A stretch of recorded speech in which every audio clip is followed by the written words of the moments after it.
¿Por qué está obligado primero el mexicano a pagar impuestos? ¿Por qué está obligado el extranjero a pagar impuestos dentro de México? Que hay personas que tienen dos casas habitaciones, una en México y en Estados Unidos. Entonces entra este segundo concepto para poder identificar la residencia fiscal, ¿no? Que habla del centro de intereses vitales. Esta cuestión, oye, me están dando una capacitación, pero es vía digital, ¿no? Entonces el servicio no viene aquí el extranjero y me lo brinda, simplemente me conecto a una plataforma. Oye, la asesoría, la capacitación, el adiestramiento que me están brindando, todo es vía digital, entonces, como bien dices, no hay una presencia. En este caso, entonces, no tendría yo que hacer retención. Una entidad financiera recibe préstamos a su vez de entidades extranjeras, pues la tasa de retención la cosa puede llegar hasta un 4.9, ¿no? Para efectos de que los flujos entre esas empresas sí circulen, ¿no? Claro. Que es necesario, ¿no? Las condiciones del préstamo se indicará que los intereses estarán libres de cualquier retención o concesión del país de donde se esté realizando el pago. Sabemos lo difícil que es materializar un sueño y entendemos las inquietudes de los empresarios en cuestiones fiscales, legales y corporativas. Por ello, creamos este podcast, el espacio donde platicaremos sobre los temas de mayor interés para todo empresario, con el único fin de seguir asesorándote al éxito. Comenzamos.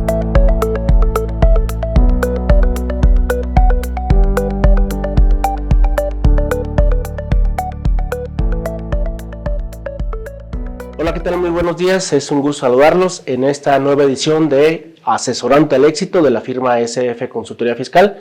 Quien les da la más cordial de las bienvenidas es Ricardo Jauregui.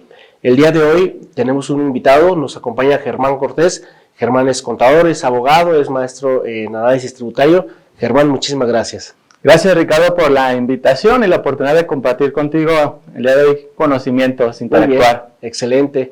Germán, la idea de invitarte el día de hoy es platicar sobre los pagos al extranjero. Pues ya entramos en un mundo digital de unos años para acá y bueno, las preguntas son frecuentes con relación a qué sucede si mi empresa comienza a tener operaciones en el extranjero. ¿Qué tipo? Bueno, primero, ¿a quiénes consideramos extranjeros? ¿Qué reglas debo de seguir yo, que soy el contador, que soy el empresario, que tiene la negociación constante con el extranjero? Y bueno, de la parte del contador, ¿qué obligaciones debo de cumplir para poder hacer deducibles los pagos que yo realizo al extranjero? Y también algunos ejemplos de pagos al extranjero que te haya tocado vivir sobre esas cuestiones operativas del día a día. Germán, empezamos, por favor.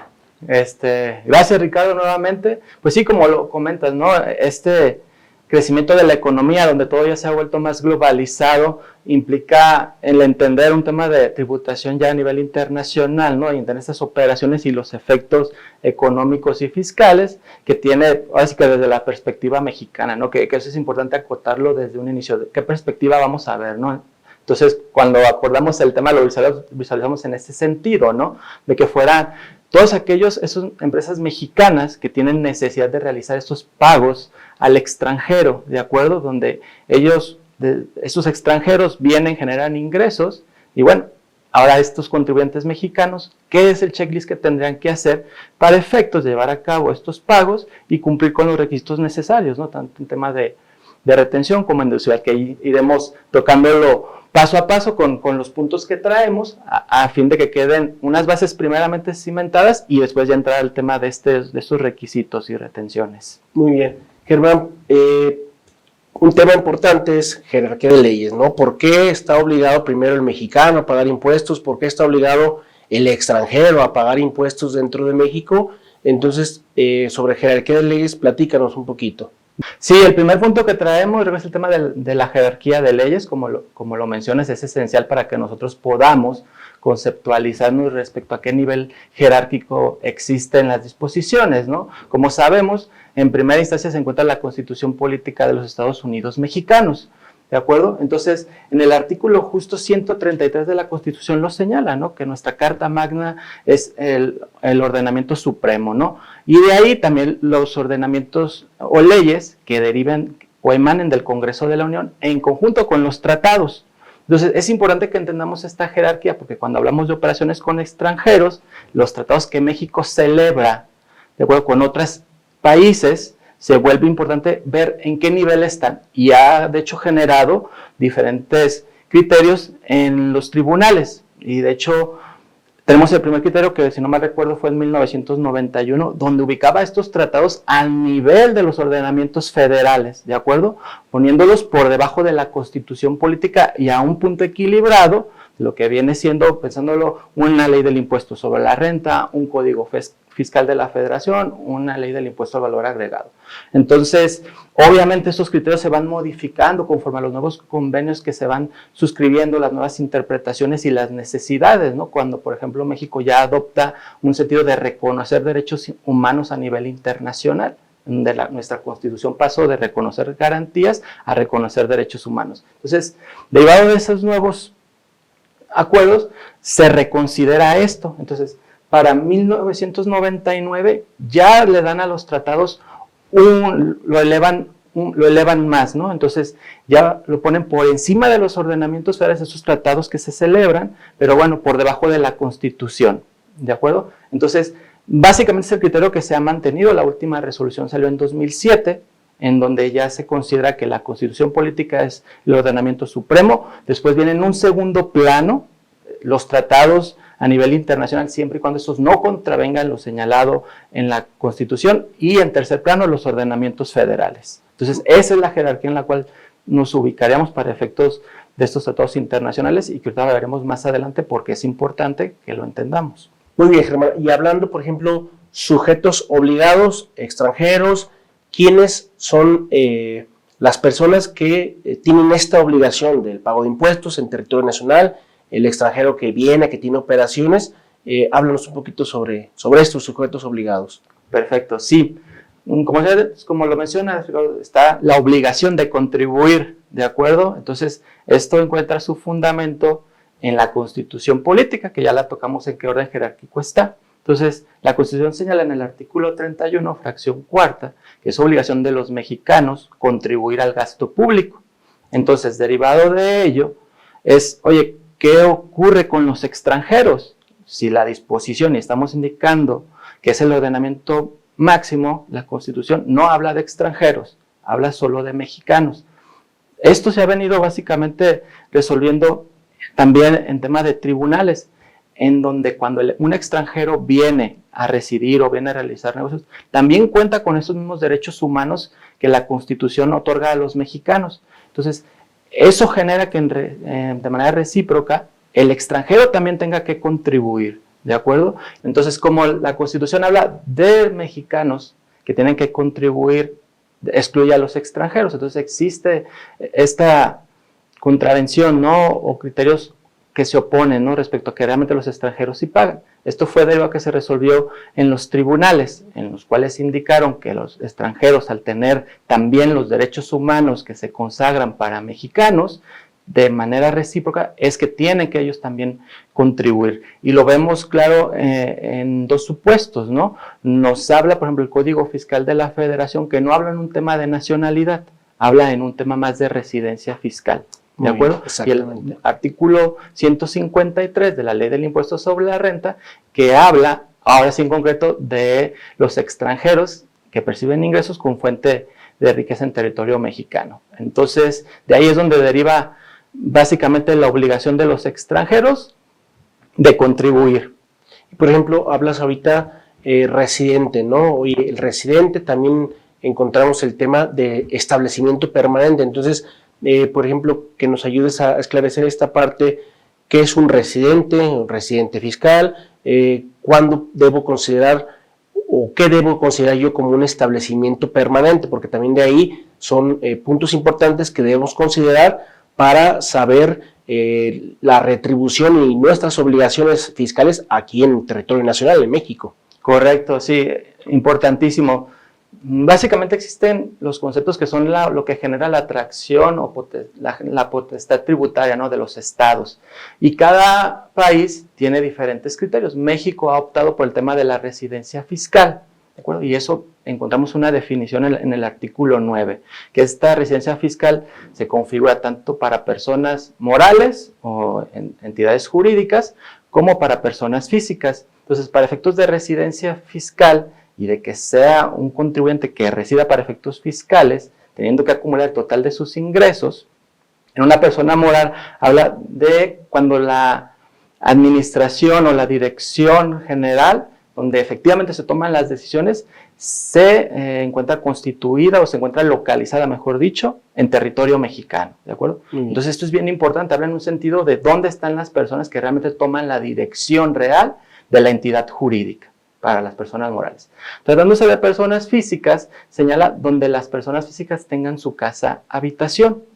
Su centro de intereses vitales, de acuerdo. ¿no? El tema de intereses vitales viene como en un segundo supuesto, pensándolo que hay personas que tienen 2 casas habitaciones, una en México y en Estados Unidos. Entonces, entra este segundo concepto para poder identificar la residencia fiscal, ¿no? Que habla del centro de intereses vitales, que lo sean como el lugar donde las personas físicas tienen más arraigo derivado de sus vínculos familiares y económicos. Muy bien. ¿De acuerdo?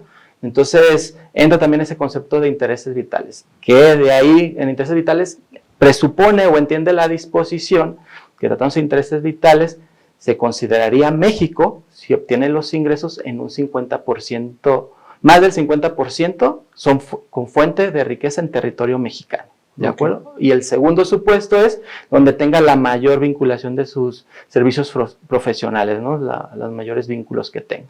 Sí, ese tema es bastante importante. ¿Por qué? Porque yo puedo ser una persona, como bien lo comentas, que tengo residencia, bueno, tengo casa-habitación, dije casa-habitación, no mujer en Estados Unidos y México, no, tengo casa-habitación, voy y vengo, ¿no? Entonces, debo de conocer este comentario para saber si soy considerado residente fiscal en México o voy a ser considerado residente fiscal en Estados Unidos, ¿no? Oye, tengo casa-habitación en ambos lados, bueno, ¿dónde estudian tus hijos, por ejemplo? ¿Dónde está tu esposa, no? Tu familia. Ah, bueno, pues ¿sabes qué es México? Ah, bueno, pues es México, ¿no? Entonces, sí son puntos que en muchas ocasiones por el día a día o por nuestra actividad quizá desconocemos, pero que considero muy, muy importante atenderlos. Y por ejemplo, Germán, el tema de establecimiento permanente, ¿qué se considera un establecimiento permanente? ¿Y qué diferencia me da el tenerlo o no? Por ejemplo, cuando me vayan a hacer un pago, bueno, cuando yo, empresario mexicano, voy a hacer un pago al extranjero, por ejemplo. De acuerdo. Básicamente el concepto del establecimiento permanente lo que viene a hacer es cuando un extranjero viene a territorio mexicano a realizar ciertas actividades empresariales, no necesariamente constituyen una persona moral para poderlas llevar a cabo, ¿de acuerdo? O no formaliza, o una persona física viene y realiza esa actividad empresarial dentro del territorio mexicano. Entonces, importante identificar eso, que es referente a actividades empresariales realizadas por personas morales o personas físicas para poder configurar este establecimiento permanente que vendría siendo esa presencia física que están teniendo estas entidades jurídicas o personas físicas y esas actividades empresariales que están realizando dentro del territorio mexicano son generadoras de ingreso. Entonces, derivado de esa situación, el fisco mexicano genera ese supuesto para efectos de poder generar la potestad tributaria sobre esos ingresos que se están generando en este establecimiento permanente, ¿no? Prácticamente es una ficción como tal, detonada por una presencia física en territorio mexicano realizando actividades empresariales. Y como tal, eso genera obligaciones fiscales como cualquier otra persona moral o persona física que conocemos tú y yo en el día a día, ¿no? Que tienen su RFC, también esos establecimientos permanentes. Tiene algunas situaciones en especial, pero te diría que en general tienen exactamente las mismas obligaciones en ISR, en IVA, retenciones. Sí, porque no es lo mismo, por ejemplo, un técnico que viene de Estados Unidos a repararme maquinaria, ¿no? O me viene a asistir técnicamente con el uso correcto de cierta maquinaria o cierto equipo, ¿no? Viene, está aquí 2, 3 meses y termina el trabajo y se va. A diferencia de este mismo técnico que tiene aquí un local comercial que da el servicio, ¿no? Y estoy en frontera y a veces trabajo en México, a veces en Estados Unidos. Entonces, en esta parte es diferente, ¿no? Porque en la primera es quien me va a realizar todas las obligaciones fiscales, va a ser quien me pague, ¿no? Y en el segundo ejemplo, si tengo yo una bodega, un local comercial, una oficina, algún lugar físico, entonces mis obligaciones, como bien dices, son diferentes. Oye, inscríbete, oye, saca tu fiel, paga tus impuestos de manera normal, ¿no? Como cualquier otro contribuyente. Sí, correcto, y eso se vuelve muy importante, porque la contingencia la tengo yo como el perceptor del ingreso, pero también a mis clientes, ¿no? Pensando lo que deberá emitirles un comprobantes requisitados, y no lo estoy haciendo, y por ende estoy poniendo en entredicho la deducción para mis clientes, que puede ser muy perjudicial para ellos. Entonces sí se necesita tener como una buena asesoría e identificarlo. Muy bien, Germán, ya platicamos de dónde nace la obligación de tanto de nacionales como extranjeros, ya platicamos un poquito también de lo que es residente fiscal, establecimiento permanente. Ahora entremos en el detalle de las operaciones, ¿no? De lo que es el día a día.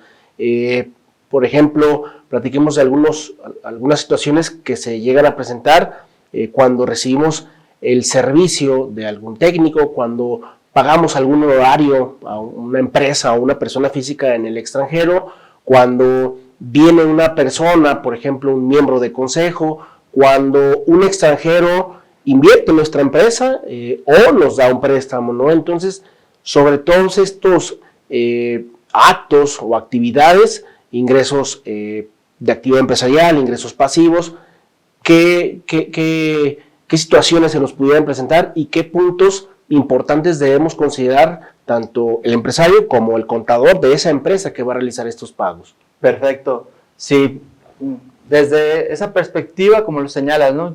Es importante primeramente como identificar el tipo de operación, realmente entender qué es lo que se va a hacer, qué es las consecuencias que tendrá esta operación. Como sabes, puede ser una proveeduría de un servicio, puede ser un tema de un préstamo, puede ser un tema de un pago de un dividendo. Entonces, ese sería como el primer paso, que sí entendamos perfecto qué es la operación, ¿no? Y obviamente todo esto soportado con contratos, para nosotros podernos ubicar, ¿de acuerdo? Y una vez que entendamos bien la operación, nos va a permitir identificar por qué concepto estamos nosotros realizando el pago, ¿sí? Entonces, si este pago viniera de una actividad empresarial, pues como lo comentamos, si es un extranjero que es una actividad empresarial, muy probablemente puede estar en un concepto de establecimiento permanente, ¿de acuerdo?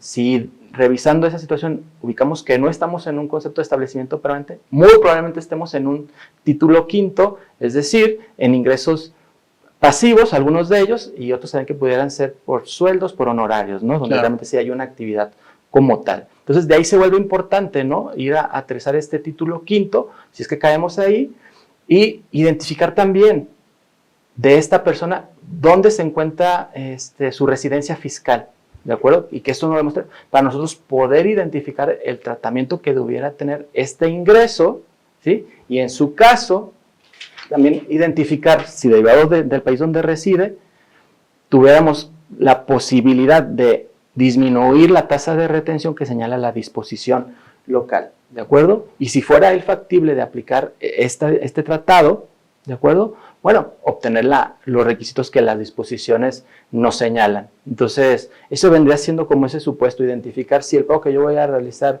deriva de un pago por fuente de riqueza ubicada en territorio mexicano, derivado de una actividad empresarial que está realizando este extranjero, o incluso puede ser una persona moral que pueda tener constituida en territorio mexicano, ¿no? Que sería ya una operación entre nacionales.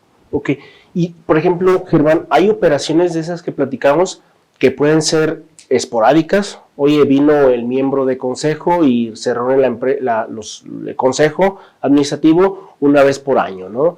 Pero pudiera ser una proveeduría que cada mes estamos efectuando un pago. Entonces, yo soy el contador de una empresa que tiene este tipo de operaciones. ¿Qué obligaciones tengo yo para poder hacer deducible este gasto y no tener ningún tipo de complicaciones con el SAT, ¿no? Que me dijeras, a ver, este es el checklist que debes de tener bien presente con tus operaciones, así sean esporádicas, así sean mensuales o el plazo que gustes, pero que sí lo tengamos bien identificado. De acuerdo. Ok, Ricardo, bueno, antes de entrar al tema del checklist de obligaciones, creo que es importante como que tengamos muy claro, una vez que identifiqué a lo mejor que este tipo de pago que estoy realizando se ubica en un título quinto. ¿De acuerdo? Entonces, ese título quinto de la ley del impuesto sobre la renta que habla de ingresos percibidos por extranjeros con fuente de riqueza en territorio mexicano, estos ingresos tienen un momento de causación, ¿de acuerdo? Y debido a ese momento de causación se tiene que hacer una retención. Entonces, son como dos conceptos importantes. Pensando en el momento de causación, dependiendo del tipo de ingreso, es que se configura este momento de causación, pero básicamente se da por dos supuestos. El que ocurra primero sería al momento en que yo realizo el pago al extranjero o al momento en que se vuelve exigible el yo realizarle el pago. El que ocurra primero de estos dos. ¿De acuerdo? Ahí, por ejemplo, aquí en las sociedades, las personas morales del régimen general tienen que atender cuando se expide la factura, cuando hay cuando el precio está pactado, cuando se entrega la mercancía, ¿no? Entonces, en este supuesto no entramos dentro de estos de esas tres condiciones para considerar el ingreso, ¿no? Correcto. Una persona física, pues es hasta que hay un flujo de efectivo, ¿no? Entonces, acá me estás hablando, una es cuando pago, está el flujo, y Correcto. la otra es cuando es exigible este pago. Entonces, ahí creo que tendríamos que atender nuestro contrato, que mencionas que es muy importante. Sí. Te doy el servicio y tienes 45 días para pagarme. Pasan los 45 días, entonces ya en ese momento pues puedo exigir, ¿no?, el pago como tal. Entonces, hasta ese momento la autoridad puede decir, oye, ya debiste haber pagado y debiste haber retenido incluso, ¿no? Es ahí donde lo comentas, ¿verdad? Sí, es correcto, y se vuelve interesante, ¿no? La disposición habla de retención, pero si estuviera en el supuesto de exigibilidad, realmente no hay un tema de retención, porque no he recibido el pago que me permita a mí retenerle a la persona, ¿no? O el realizarle el pago para yo retenerle. Entonces, al momento que se vuelve exigible, a pesar de que no hay un pago, yo prácticamente estoy absorbiendo ese impuesto. Claro. ¿De acuerdo? Entonces, se vuelve algo interesante, pero muchos a lo mejor están con el sentido del pago y pueden perder de vista este momento de la exigibilidad y poner en entredicho el tema de la deducción por no haberse enterado el impuesto conforme a las disposiciones. E incluso omitir un contrato, ¿no? Es que viene cada mes o cada 2, 3 meses. Creo yo que, ya nos comentarás algunos puntos importantes, pero sí el contrato nos va a decir derechos y obligaciones para ambas partes, pero sobre todo la vigencia, ¿no? ¿Qué plazos? ¿Para qué? Para que la autoridad no nos pueda exigir, como bien dices, esta retención que no hemos pagado, ¿no? Correcto, importante es estipulado ahí en los contratos que quede como que muy delimitado el momento exigible de las contraprestaciones para que esté perfectamente identificado los momentos de causación de la retención. Muy bien. Y bueno, sobre el tema que te comentaba, el listado, un checklist, yo como contador, ¿qué debo atender? Porque si bien es cierto, hay muchos clientes que tienen operaciones transnacionales día a día, habrá otros clientes que su operación con el extranjero inician, quizá el día de hoy, ¿no? Ven este video y se animan y deben de saber qué información, qué requisitos deben de cumplir para poder hacer deducible y con mayor confianza seguir operando. De acuerdo. De ese checklist que comentas, yo creo número 1, necesitas obtener un comprobante por parte del extranjero. De hecho, hay una regla miscelánea como tal que indica cuáles son los requisitos que estos comprobantes emitidos por proveedores extranjeros deben cumplir. Ese es el primero. Otro que visualizo obviamente que esté registrado en contabilidad esta erogación, ¿de acuerdo? Que sea estrictamente indispensable, creo que ese es un must para las deducciones. Y el otro punto importante es emitir el CFDI de retenciones y pagos, ¿de acuerdo? Que se puede hacer ya sea por operación o puede ser de manera anualizada por el total de operaciones que fueron ingreso considerado, y en su caso si hay retención también manifestaron este complemento de pago, que me parece que es en el mes de enero donde lo puedes hacer de manera anualizada. También tratándose de operaciones a lo mejor que estoy realizando con el extranjero pero que es mi parte relacionada, pues que se encuentren a valor de mercado. Eso también es muy importante, y presentar el tema también de las informativas. Hay una informativa en el mes de febrero que también sería importante considerarlo, el que se pueda cumplir con esta obligación de informativas de partes relacionadas. En dado caso de que tratándose del supuesto de retención yo haya aplicado tratado, en el cual este tratado me permitió disminuir la tasa de retención, entonces también recabar la información que soporte que este extranjero es beneficiario del tratado, pensando que es residente fiscal. Entonces por ahí obtener la declaración anual, que es lo que señala el reglamento de la disposición, o obtener su constancia de situación fiscal del país también. Sí, aquí quiero hacer un paréntesis. Hablas de tratado, ¿no? Digo, también para que la gente lo entienda, los tratados para evitar la doble tributación buscan eso, ¿no? Evitar que se pague doble impuesto tanto en el país donde realizas el servicio, la actividad empresarial, como en el país donde resides, ¿no? Entonces, platícame un poquito de qué son los tratados, digo, a manera de pincelada para que la gente conozca los tratados y qué beneficios podemos encontrar dentro de estos tratados, Germán. Perfecto, sí.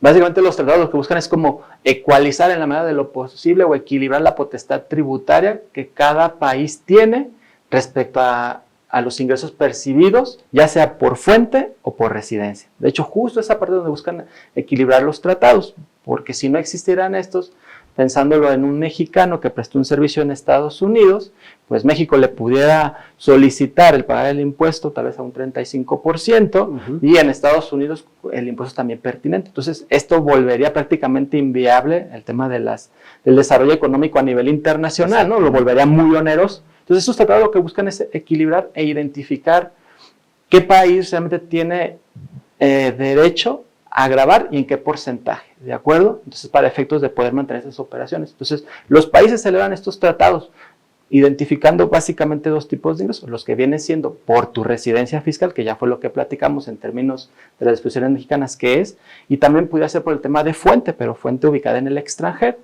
¿de acuerdo? Entonces, obviamente el país de fuente, en la concepción mexicana, tendría una retención inferior a lo que viene siendo el tema de residencia, donde se grava una tasa superior. Lo interesante es que estos tratados también permiten que lo que esté señalado en disposiciones locales que se hubieran de retener extranjeros, también poderlo eliminar en la medida de lo posible derivado de eso. Entonces, un extranjero que viene aquí a México, que es una tasa general del 25%, si vamos a la aplicación de un tratado para evitar la doble tributación, esta tasa se pudiera disminuir, oscilando entre pues hasta un 4.9, un 10 o un 15, dependiendo del tipo de ingreso, o inclusive ni siquiera grabarlo, tratándose de beneficios empresariales. Entonces, eso es básicamente lo que buscan los tratados, ¿no? Poder ecualizar o distribuir de una mejor manera esta potestad tributaria, ¿no? Y con ello, que quede el ingreso grabado donde realmente está realizando la actividad. Sí, que ahí, digo, nos podemos enfocar en el título quinto de la ley de impuesto sobre la renta con estas tasas de retención que mencionas, ¿no? De un 25% general, se eleva, por ejemplo, cuando es paraíso fiscal hasta un 40%, ¿no? Y quizá el riesgo de la no deducibilidad de este gasto. Entonces, atendemos esta parte, pero no dejemos de lado estos tratados. Oye, la operación que estoy teniendo con determinado país tiene un tratado, México tiene un tratado firmado con ese país, sí lo tiene. Bueno, vamos revisando el convenio para detectar si mi operación tiene una tasa reducida, como bien mencionas, y bueno, no comprometer el flujo, que es lo que nos preocupa en muchas ocasiones y muchas operaciones de estas, ¿no? De acuerdo. Y algo que veo importante es, bueno, dos puntos. El primero, lo que hablamos de la jerarquía, como vimos previamente, la jerarquía ubica los tratados por encima de las leyes federales, como es la ley del impuesto sobre renta. Por eso es viable de que se pueda disminuir la tasa de retención de este tratado.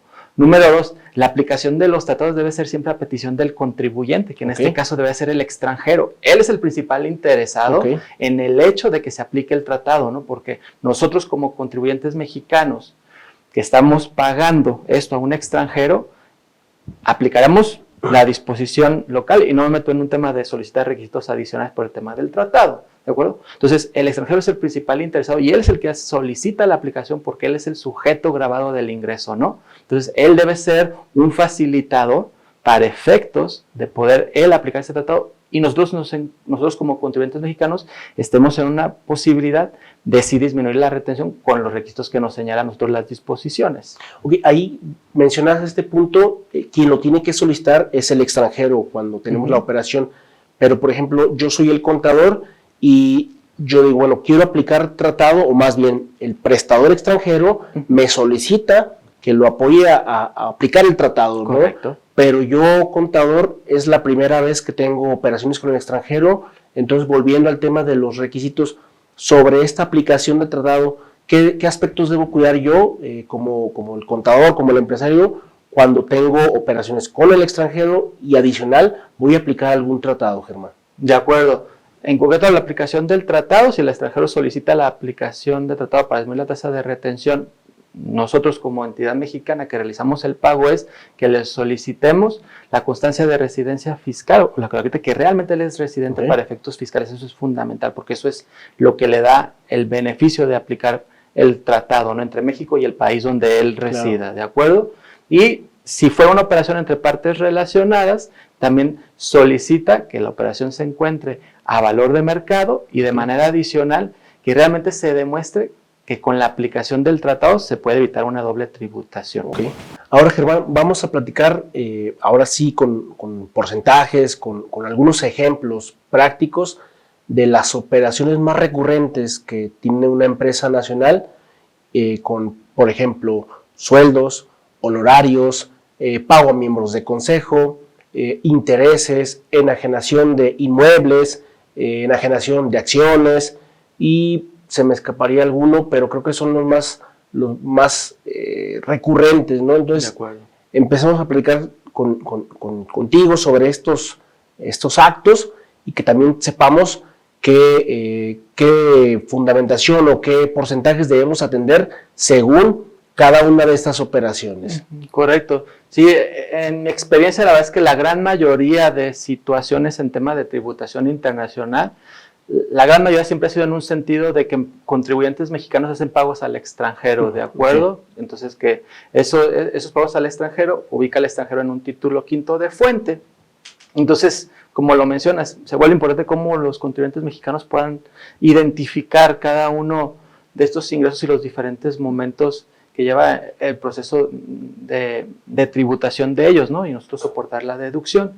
Entonces, ya hablamos que se tiene que retener el impuesto, ya sea al pago o a la exigibilidad, pero viene una segunda característica, el identificar si este pago que estoy haciendo realmente genera fuente de riqueza. Okay. Entonces, este título quinto da una serie de conceptos, de tipo de ingresos, e indica cuándo se considera que hay fuente de riqueza, y el segundo momento indica la base sobre la cual se estaría grabando el ingreso, para que con posterioridad sobre esa base identificar la tasa a la cual se tendría que retener. ¿Ok? Muy bien. Conforme a la disposición local. Y el último momento sería el tema de la aplicación del tratado para efectos de ver si se puede o eliminar la retención o disminuir. Muy bien. ¿Va? Entonces, como señalas, vamos hablando, por ejemplo, cuando se considera que hay fuente de riqueza de un extranjero, tratándose de salarios, ¿de acuerdo? Que la disposición lo señala, ¿no? Si un trabajador viene a prestar servicios aquí en territorio mexicano a desarrollar su actividad subordinada, si ese servicio se presta dentro del territorio mexicano, ahí se debería de hacer la retención, ¿de acuerdo? Aquí se vuelve algo importante. ¿Quién es el que realiza el pago? En estricta teoría debería ser el patrón. El patrón, porque debe de salarios, ¿no? Entonces, ¿quién es el que debería de efectuar la retención? Pensando que pues ahí lo mandaron, ¿no? Y realmente no hay una presencia como tal del patrón en México. Bueno, en este supuesto, quien tiene que hacer el tema del entero del impuesto, mejor dicho, sería directamente él, ¿de acuerdo? Okay. Todos los demás supuestos, por lo general, siempre habla de retención, pero en estos casos, en específico de salarios, él tendría que entrarlo porque no hay una presencia de su patrón. Entonces, él, al estar recibiendo este tipo de ingresos, lo entera directamente. La base, hay un tratamiento diferenciador respecto a los contribuyentes mexicanos, de acuerdo con residencia fiscal mexicana. Por ejemplo, ese título quinto, hasta por 125,900 pesos se encuentran exentos, ¿de acuerdo? Entonces, de ahí viene una segunda capa, de 125,000 a 1,000,000 estarían grabados a una tasa del 15%, ¿sí? Flat. Y si es más de 1,000,000, un 30%. Entonces, si lo visualizas, Ricardo, si yo tuviera arriba de 4 millones, yo residente en México, pues pago a una tasa del 35%. Claro, y la verdad no suena equitativo porque es exactamente una relación laboral de salarios y un mexicano que también percibe salarios.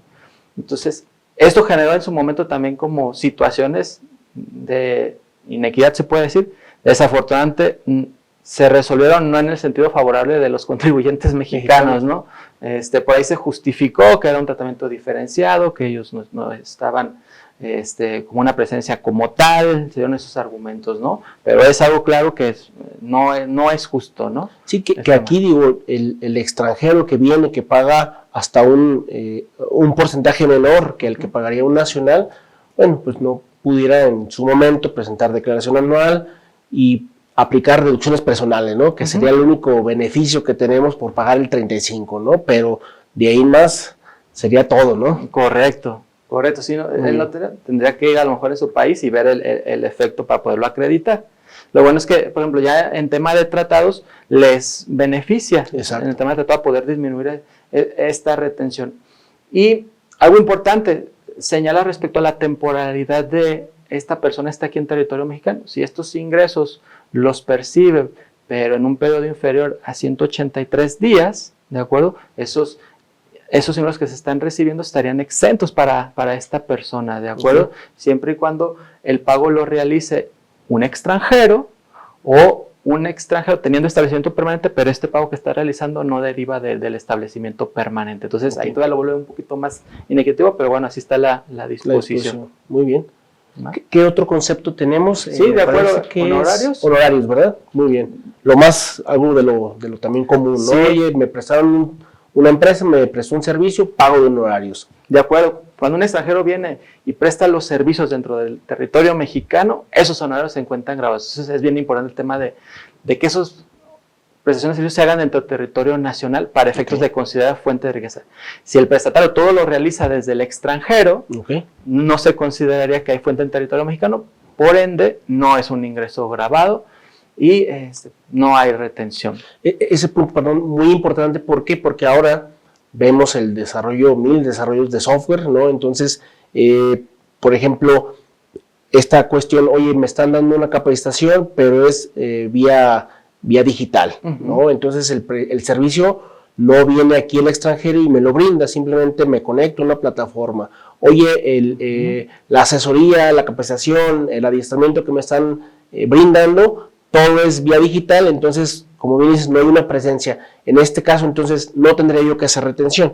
Correcto, no se tendrá que hacer retención en tema del impuesto sobre la renta, debido a que no existe esta presencia física, ¿no? Viene por ahí un tema nuevo en tema de economía digital, donde estos paradigmas que siempre hemos tenido nosotros de una presencia física en economía digital, la verdad es que van a cambiar y ya no va a ser un tema de presencia física porque el mismo negocio no lo necesita, claro, ¿no? Entonces se necesitan adaptar los fiscos y ahora va a ser un tema de dónde realmente se está prestando el servicio, dónde se genera el ingreso, ¿no? Que eso en un futuro sí lo podamos ver que se realiza. Claro, el beneficio ya sea económico o a la empresa o a alguna persona, ¿no? No necesariamente tenga que venir alguien y verlo, ver a la persona y tocarla, ¿no? Puede ser un beneficio que yo tenga sin necesidad de que se presente alguien aquí, ¿verdad? Correcto. Muy bien.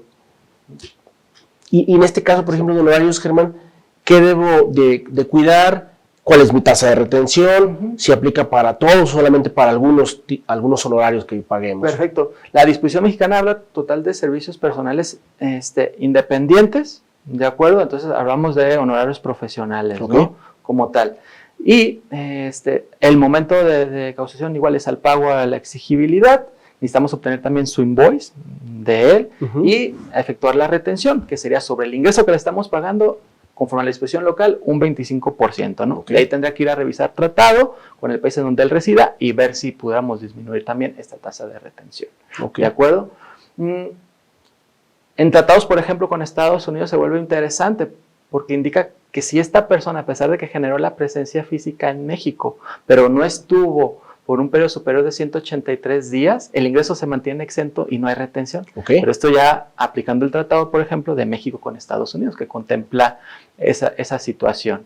Entonces, tratándose con Estados Unidos, a pesar de que esté esa presencia física, si estuvo por un periodo de menos de 183 días, no habría retención.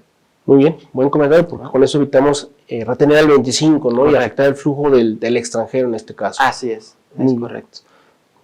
Muy bien, ahora tenemos los miembros de consejo que vienen, imparten su expertise en mi empresa, ¿qué debo de cuidar, qué debo atender, qué tasa? Bueno, de estos miembros de nuestro consejo de administración, los consultores, los comisarios y demás personas, misma situación, ¿no? El tema de que el pago se realice en territorio mexicano, sí viene un poquito más drástico, ¿no? Habla prácticamente de que el pago lo realiza una empresa mexicana. Ya no es necesario el tema de la presencia física. Okay. ¿De acuerdo? Entonces, claro, creo que esa es una gran diferencia, ¿no? Sí. Y misma situación, sobre el ingreso, obtenemos un 25%, sobre el ingreso, retenemos un 25%. Solo aquí, ¿qué es lo que yo les diría de manera adicional? Recordemos que tratándose de este tipo de honorarios a miembros del Consejo Directivo y de Vigilancia, trae un tope respecto al importe de la deducibilidad, ¿de acuerdo? En función del funcionario de mayor jerarquía de la empresa, pues en este caso mexicana, y luego viene el tema del total de la planta, de los sueldos que se pagan por la planta laboral, y por último el 10% del total de las otras deducciones. Entonces, eso también creo que es importante que se cuide, ¿no? Tratando ese tipo de pagos. Sí, porque si no, sería un gasto no deducible, ¿no? Para la empresa que efectuó el pago. Así es, a pesar de que sí retuve el impuesto, que obtuve mi invoice, todo en orden, ¿no? Pero claro, si excedo esta limitante, pues puede caer en un tema de no deducibilidad. Ok, sí, muy importante. ¿Por qué? Porque queremos tener los miembros de consejo más atractivos para mi empresa, pero bueno, también si el emolumento es cuantioso o oneroso, pudiéramos caer en estos supuestos y no deducibilidad, ¿verdad? Correcto. Muy bien, Germán.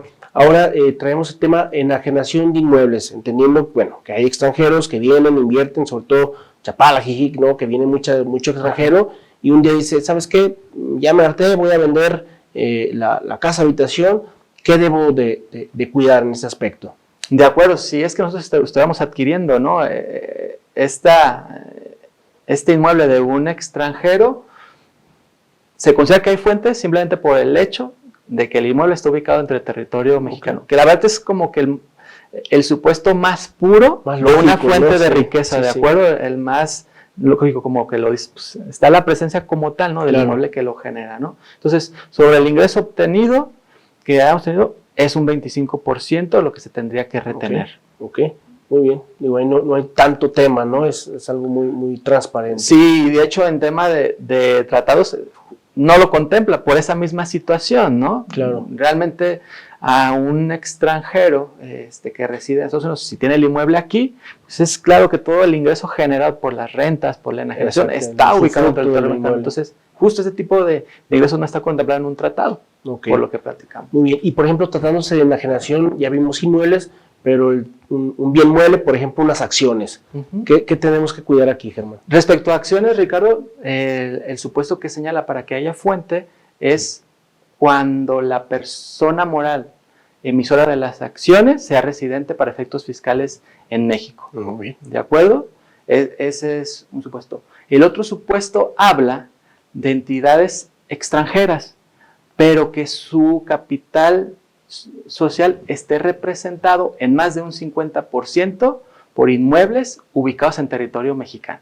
Entonces, ese es otro supuesto donde también hay un tema de fuente tratándose de enajenación de acciones, que en este supuesto lo que se busca fue eliminar la ilusión derivado del supuesto que vimos ahorita de enajenación de inmuebles, ¿no? Donde se hacían estas estructuras para efectos de evitar el impuesto. Entonces, sí se metían personas morales. Exactamente, que evitabas venderle a la persona física y anteponías esta sociedad, ¿verdad? Y correcto, ya con esto no te brincabas, ¿no? Entonces, esta parte es cuidadosa en esta cuestión, ¿no? Oye, si quieres crear una sociedad nacional con capital extranjero para adquirir inmuebles, bueno, pues hay que cuidar estos lineamientos, ¿verdad? Así es, que en lugar de adquirir inmuebles lo que hace son acciones, pero en el fondo lo que trae en la base es la adquisición del inmueble. Entonces, ese es otro supuesto y súper importante entender que también hay fuente. Y bueno, tiene la base del ingreso sujeto de retención, que son dos supuestos. Agarra un 25% directo sobre el ingreso percibido, ¿de acuerdo? Entonces, sobre la contraprestación que yo reciba de la acción, un 25%. Y el otro supuesto habla de un 30 o 35% respecto a la ganancia derivada de la enajenación de acciones, que conocemos este mecanismo, ¿no? Donde involucras diferentes factores como el costo de adquisición. Entonces, están esos dos supuestos. Obviamente hay que analizarlos en enajenaciones de acciones donde no traigas mucho costo, muy probablemente te pueda beneficiar un 25%, ¿de acuerdo? Pero en acciones donde si traigas un costo interesante, el 35% pudiera, si bien ser un poquito más alto, pero pudiera ser también benéfico, ¿no? Entonces hay que analizar esos dos supuestos. Ok, muy bien. Y traemos el siguiente punto, es dividendos, ¿verdad? Oye, yo invertí en una empresa nacional y ahora es momento de repartir dividendos al extranjero. Tratándose de dividendos, Ricardo, pensándolo en una persona mexicana, como lo señalaste, ¿no? Residente en México, que le paga sus dividendos a un extranjero. En ese supuesto, bueno, la tasa de retención habla de un 10%, conforme a la disposición local. Y recordar que también hay un 10% adicional que hay que pagar, derivado de esa retención, se puede convertir en un 20%. De acuerdo a lo que se tendría que retener en dos capas, sobre el dividendo distribuido un 10% y del pago que le realices un 10% adicional, ¿sale? Y que vía tratados, la verdad es que este tema de retenciones llega a eliminarse, ¿no? En función de la participación accionaria que puedan llegar a tener los extranjeros, donde realmente tengan un control como tal de las sociedades. Me parece que hablan de un 50% en adelante, y cada país va disponiendo esto según lo que hayan conveniado, ¿no? Entonces, pero por lo general llegan a eliminarse en función del control accionario que puedan llegar a tener, ¿de acuerdo? Sí, y la tenencia de las acciones. Exacto, tiempo, ¿no? Y la aportación, y entendido, pues que a final de cuentas es su mismo dinero que lo están invirtiendo, ¿no? Correcto. Muy bien. Y bueno, tenemos también tema de intereses, que es también importante y que aquí hay varios comentarios, ¿no? Oye, yo tengo un dinero, soy un americano, que invierto dólares, siempre más atractivo, y qué sucede cuando me pagan a mí mis intereses, qué debo tener yo como empresa. Correcto. De hecho, es como que el de los más comunes que te toca enfrentar, ese tema de pagos pago de intereses al extranjero. Entonces, tratándose de estos pagos, la disposición a la vez que da una serie de tasas dependiendo del fin que pueda llegar a tener el crédito, ¿no? Y la institución que te está otorgando el crédito. En el tema de la retención, protege mucho en el tema del sistema financiero, es decir, cuando tú recibes, una entidad financiera recibe préstamos a su vez de entidades extranjeras, pues la tasa de retención la considera puede llegar hasta un 4.9, ¿no? Para efectos de que los flujos entre esas empresas sí circulen, ¿no? Que es necesario, ¿no? Entre particulares puede llegar desde un 10 hasta un 35%, ¿no? Entonces necesitamos identificar muy bien de qué operación deriva el interés, qué tipo de contrato se está celebrando, para efectos de que podamos enmarcar bien el tema del interés. Y importante, esto sí es muy probable que venga primero el momento de exigibilidad, ¿de acuerdo? Para efectos de la retención, ¿de acuerdo? Y después venga el pago, por lo general siempre así ocurre, ¿no? Pero que cuidemos esos momentos.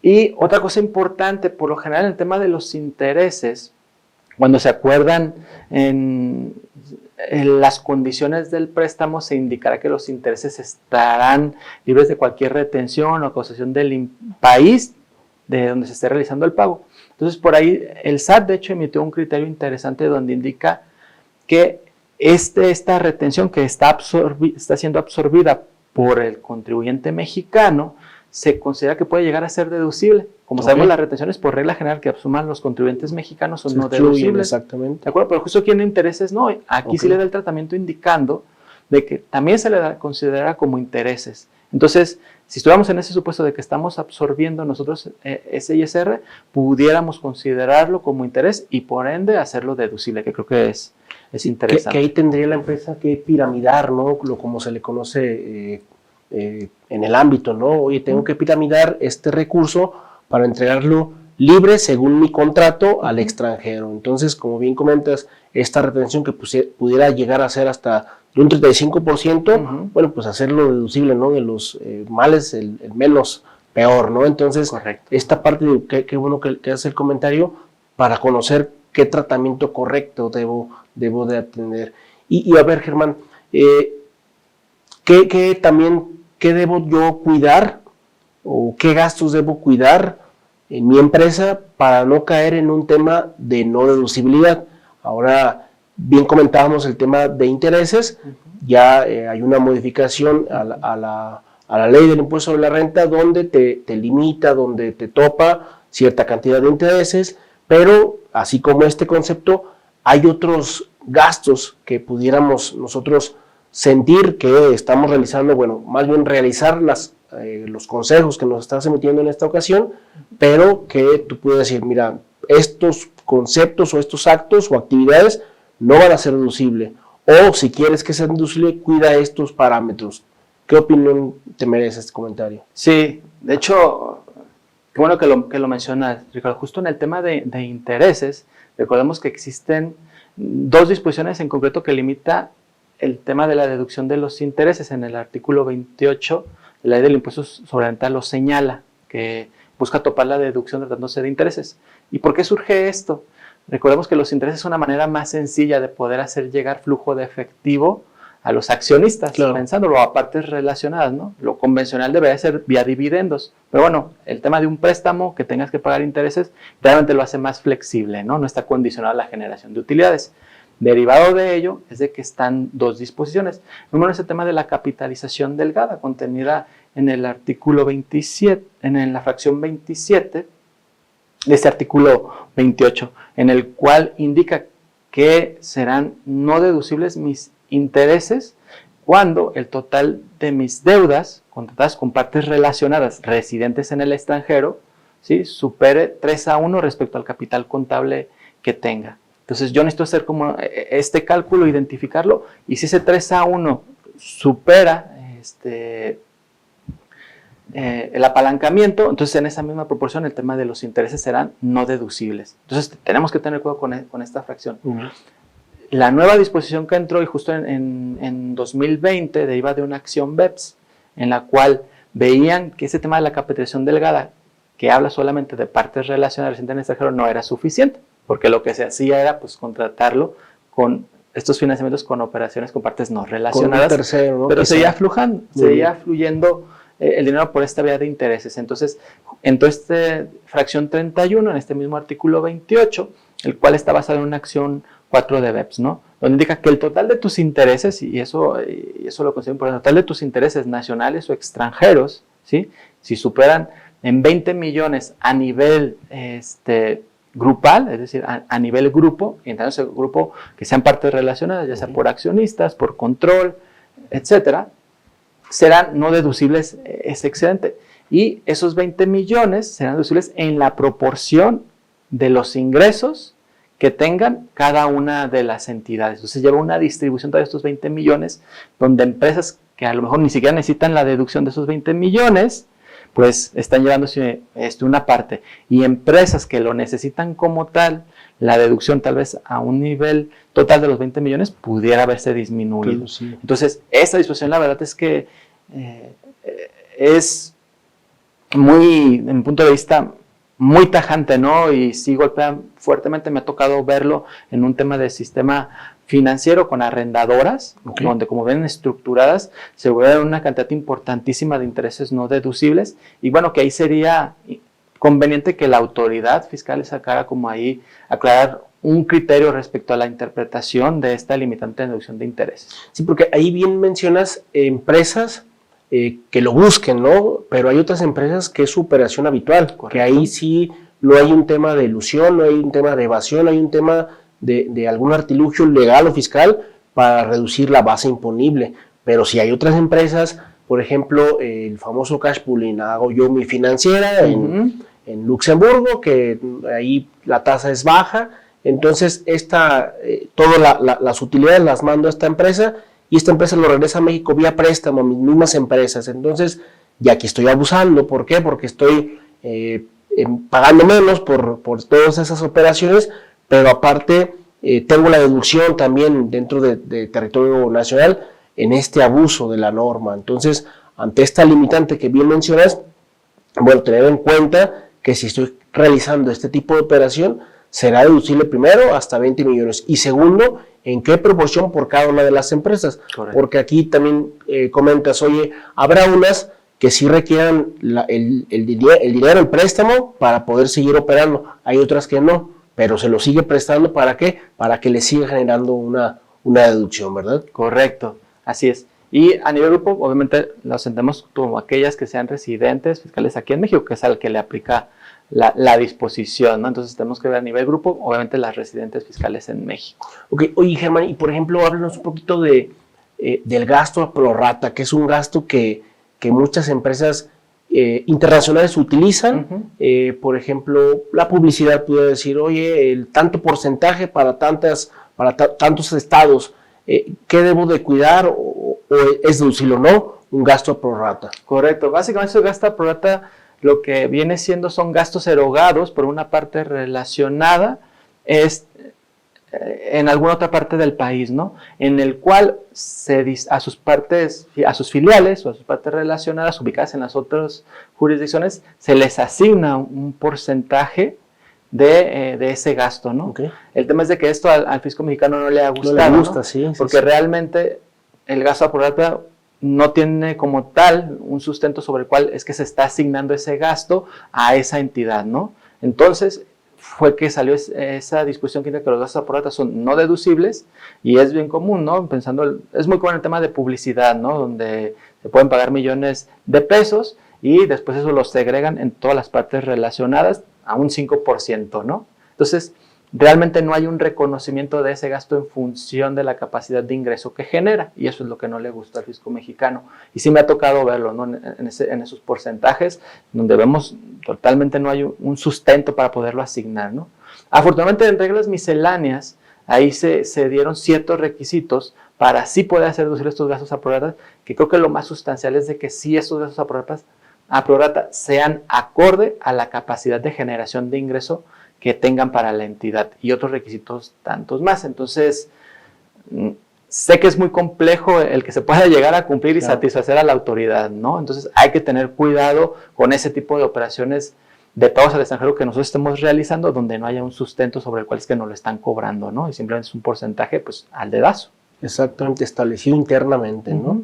Muy bien, Germán. Y hablemos ahora de los gastos que hacemos para Refipre, este concepto que bueno, ha sonado, ¿no? en temas de negocios, en temas internacionales. Entonces, platícanos un poquito de los Refipres que son y también algunos vehículos híbridos que tanto le duelen a la autoridad. De acuerdo. Sí, Ricardo, como lo mencionabas, ¿no? Son candados que suelen tomar las autoridades hacendarias para efectos de limitar las deducciones, ¿no?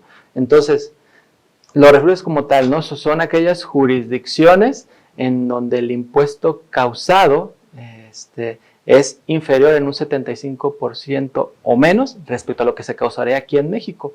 Nosotros tenemos una tasa de un 30%, pensándolo a nivel corporativo, y en esas jurisdicciones debe ser del 21.5% o menos para ser considerado un refipre. Entonces, ¿qué es lo que ocurre? La autoridad te indica que si tú realizas ese tipo de pagos a un refipre, a estas jurisdicciones con una baja imposición tributaria, son no deducibles por regla general, ¿de acuerdo? Okay. Entonces, eso lo deja en una situación complicada, sí, ¿no? Sí, ¿de acuerdo? Ese tema de no deducibilidad.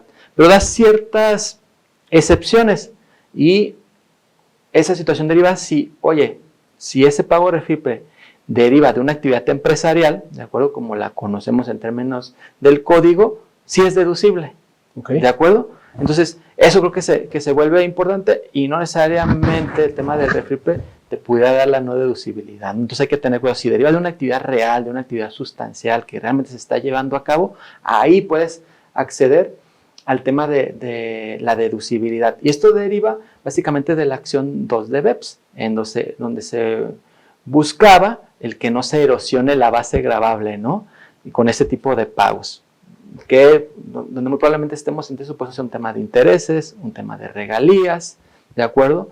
Donde ahí muy probablemente sí estemos en ingresos pasivos que a lo mejor no tienen sustancia y por ende son no deducibles. Pero si va a una actividad empresarial, sí lo pudiéramos llegar a ser deducible.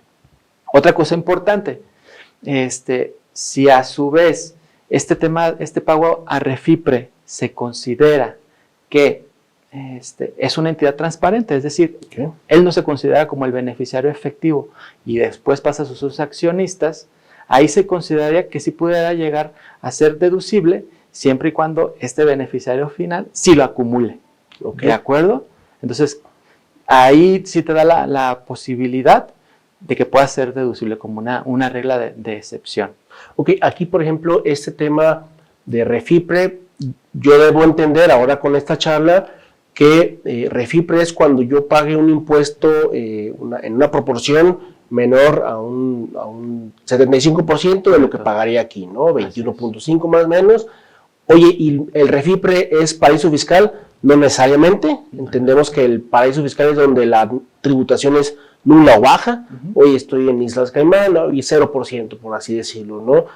Hoy Estados Unidos es considerado Refipre o no, que es el problema ahorita que tenemos con la reforma que hubo en Estados Unidos en su momento. La tasa corporativa es del 21%, ¿no? Entonces, si estamos en un estado donde no hay un impuesto estatal, caemos dentro de este tema de Refipre, ¿no? Entonces, ahí habría que cuidar, como bien comentas, ¿es una institución transparente? Sí. Entonces, ¿quién tendría que acumular?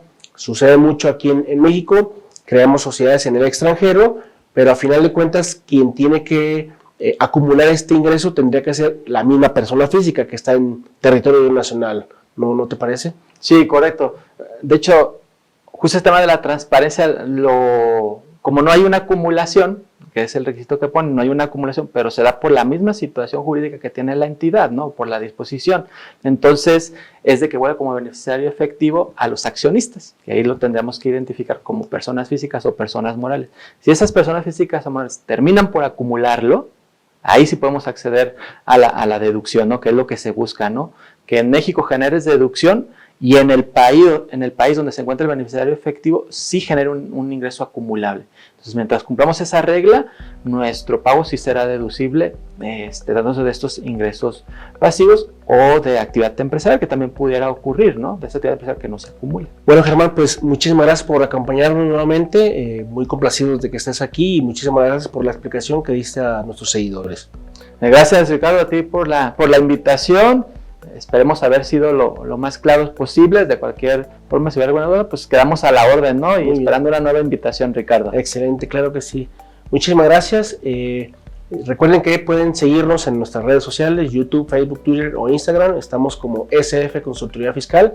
Muchísimas gracias. Nos vemos en la siguiente edición de Asesorándote al Éxito. Hasta pronto. SF Consultoría.